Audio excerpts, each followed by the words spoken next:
爱因夏姆斯大学，埃及第3大综合性大学，学术声誉卓著。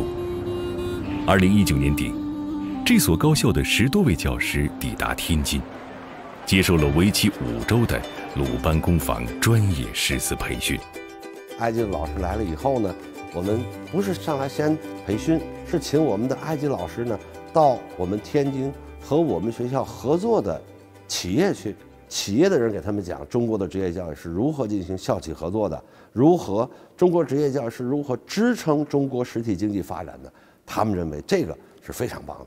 There, we have a lot of training courses related to renewable energy resources and visit a lot of factories that produce these resources. And we try to apply the practical training here on our students. 2020年11月30日，身在2个大洲不同国度的人们，同一时刻在云上见证了埃及鲁班工坊的揭牌仪式。Egypt is transforming itself.